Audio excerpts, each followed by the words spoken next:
la main. Et donc, si nous aimons le Seigneur, donc il y a une conduite vraiment à avoir, une manière de vivre. Et donc, grâce à Dieu pour ces paroles que nous avons entendues. Comme le frère disait, si.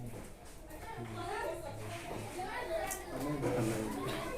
Moi, je voudrais dire quelque chose pour appuyer un peu ce que le frère a dit. Et je veux le dire un peu comme un témoignage. Je me rappelle au début de ma foi, il y a 4 ou 5 ans, j'étais beaucoup persécuté par mes parents. Et si on peut le dire littéralement, je souffrais beaucoup. Parce que je voulais véritablement servir Jésus, mais je voyais tellement d'obstacles. Tellement d'obstacles. Et j'étais vraiment très simple. Et en ce moment-là, je me rappelle que tellement j'avais dans mon cœur beaucoup de souffrance, c'est-à-dire que j'ai atteint même la venue du Seigneur. Je voulais même que le Seigneur vienne en même temps. Parce que pour moi, ça allait être une délivrance totale. Amen. Ça allait être une délivrance que je voulais qu'il vienne là en même temps. Là, je sais à quoi m'attendre. Je sais que je serai dans la gloire. Voilà, il n'y aura plus de souffrance. Mais au fur et à mesure que les années sont passées, pas que je n'ai plus cette espérance, mais je me suis rendu compte que, vu que ma situation personnellement s'est stabilisée et que les parents ont compris, il n'y a plus trop de persécution, cet engouement que j'avais a refroidi.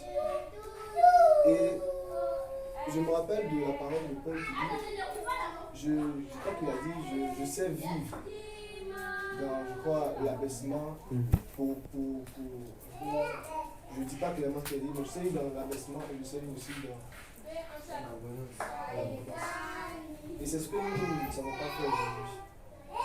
Parce que Paul voulait dire que ce soit dans des situations difficiles ou dans les situations de joie, il avait toujours cette même espérance-là au Seigneur Jésus.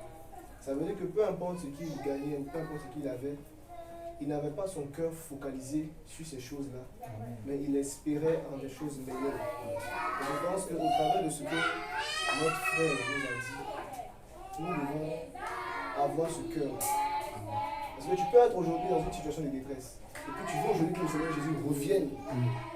Mais demain, quand tu vas avoir ce travail-là, est-ce que tu vas hâter ce retour-là comme tu l'as hâté quand tu étais dans la détresse? Je pense que nous devons régler nos cœurs afin de ne pas nous détourner du Seigneur Jésus. Que la vie ne nous détourne pas du Seigneur Jésus. C'est pourquoi le Seigneur a dit qu'il sera difficile à ceux qui ont beaucoup de richesses de rentrer dans le royaume de Dieu. Aujourd'hui, c'est vrai que c'est quelque chose qu'on ne prêche plus, mais c'est la vérité. Il est très difficile. Pourquoi? Parce que au fur et à mesure que les richesses s'accroissent, au fur et à mesure que les biens s'accroissent, il y a beaucoup plus de chances de ne plus espérer au retour du Seigneur Jésus. Parce que le cœur de l'homme est ce qu'il est. Et au fur et à mesure qu'il y a l'abondance, je ne suis pas en train de dire que ceux qui sont dans l'abondance ne sont pas chrétiens. Mais ceux qui sont chrétiens, qui sont dans l'abondance, c'est vraiment des personnes qui ont détourné leur cœur de leur richesse. Il n'y en a pas qui peuvent être accrochés à leur richesse et être demeurés encore des chrétiens. Et puis être enlevés, ce n'est pas possible.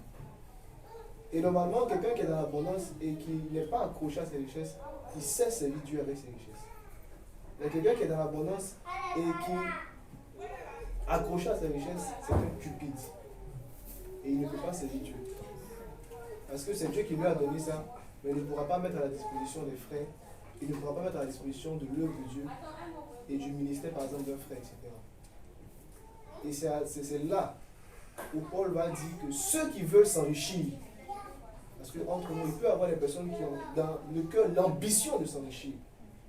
Ils peuvent dire oui, l'espérance, mais ils ont l'ambition de s'enrichir. Il dit que ceux qui ont l'ambition, ceux qui veulent, c'est une volonté du cœur. C'est-à-dire qu'il est assis, mais il veut.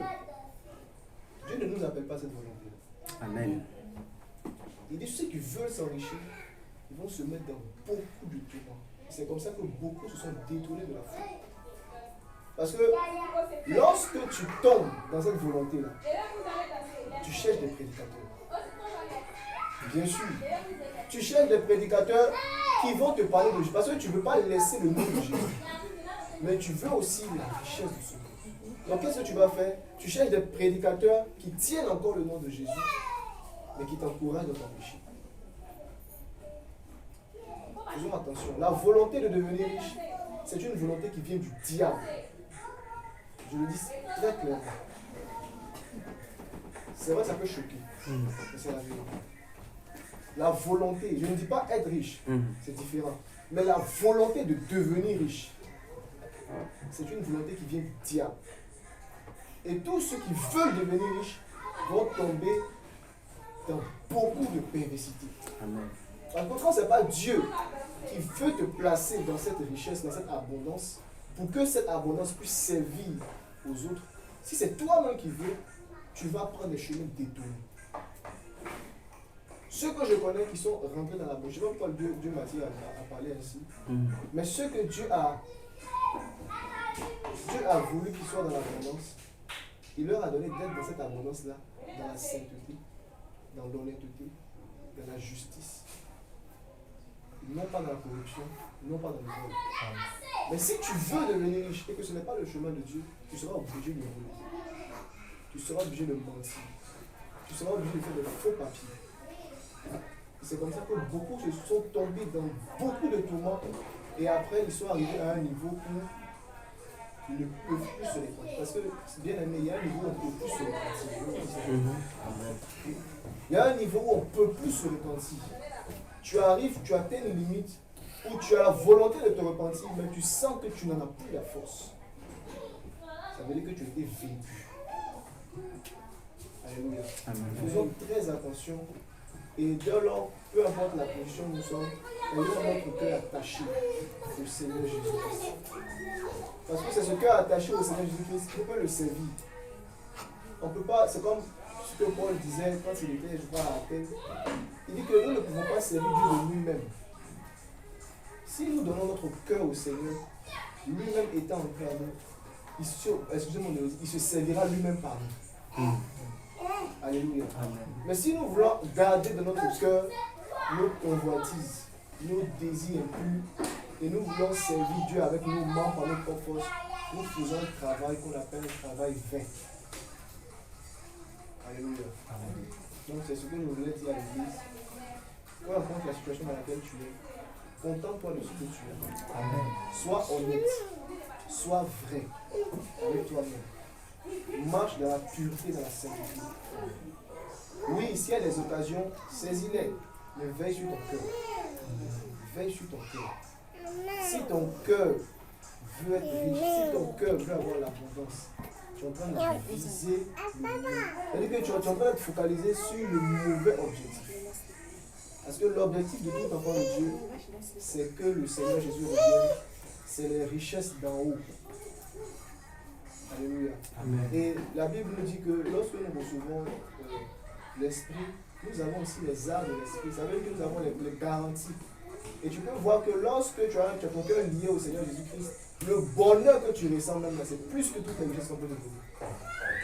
Quand tu es vraiment près du Seigneur Jésus-Christ dans la communion, la vie que tu ressens, tu sens que c'est une vie que la terre ne peut pas te donner. Et ce sont les arts. C'est-à-dire que ce qui arrive là, c'est encore plus grand. Peut-être même que c'est 0,00001% ton bonheur que tu reçois même. Mais quand la gloire éternelle va arriver, ça sera quelque chose d'extraordinaire. Et moi, souvent, je suis là et je pense à ça. Souvent, je suis assis et puis je pense à ça. Et c'est ce qui me donne vraiment, comme le frère a dit, répentez-vous car le royaume de Dieu arrive, car le royaume de Dieu est proche.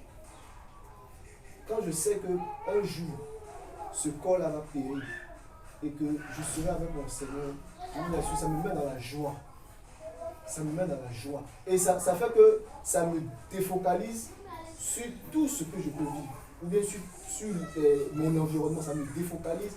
Et puis ça me donne une certaine joie intérieure qui fait que je n'arrive pas à m'attacher, en fait, aux choses qui m'entourent. Et lorsque je sens que mon cœur est en train de s'attacher, je viens me repentir devant le Seigneur et dire Seigneur, pardonne-moi, aide-moi à me rapprocher davantage de toi. C'est très important, c'est très important. Contentons-nous de ce que nous avons. Je disais je donnais des conseils à mon petit frère parce qu'il était beaucoup attaché à quelque chose. Et je lui disais ceci, je lui disais que il y a deux choses qui tiennent au lieu du Seigneur. Deux choses principales. Et si nous sommes défocalisés sur ces deux choses-là, tout ce que nous faisons là, c'est vraiment ça de la vanité. Ces deux choses-là, c'est Dieu lui-même, puis les autres.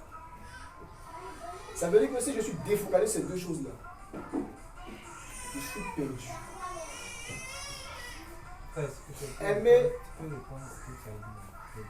je dis, il y a deux choses primordiales qui tiennent au Seigneur. C'est Dieu lui-même et puis les autres. Deux choses. Ça veut dire que aimer le royaume de Dieu, aimer Dieu et puis aimer son prochain comme soi-même. Si nous sommes défocalisés sur ces choses-là, pour nous attacher à autre chose, nous sommes perdus. Parce que c'est ça l'œuvre de Dieu. C'est ça même l'œuvre de Dieu. Ça veut dire que tout ce qui peut nous environner là, ça doit servir à ces deux choses-là. Sinon, nous sommes perdus. Si aujourd'hui tu arrives à faire même des palabres d'héritage de famille, ça, tu es défocalisé. Je vous assure. Parce qu'aujourd'hui, il y a des personnes qui aiment tellement l'argent qu'ils sont prêts à maltraiter l'autre. Ça veut dire que pour l'argent, il peut tuer l'autre. Ça veut dire qu'il n'est même plus dans la pensée de Dieu. Ou bien à cause de l'argent, il peut faire même des querelles avec l'autre. C'est pas possible. Dans la pensée de Dieu, c'est pas possible. C'est-à-dire qu'à cause de l'argent, à cause des choses de ce monde-là, tu es défocalisé sur les choses qui tiennent le plus à Dieu lui-même. Et moi, personnellement, c'est des choses que Dieu m'apprend au fur et à mesure, au fur et à mesure, au fur et à mesure. Ce que j'avais à cœur, et bien aimé, contentons de ce que nous avons. Apprécions ce que Dieu nous offre. La Bible dit que si nous souffrons, nous devons prier. Si nous sommes dans la joie, nous devons chanter des cantiques. Si nous sommes malades, appelons les anciens qui prient. Amen. Amen. C'est dans la Bible, non? C'est ça. Voilà.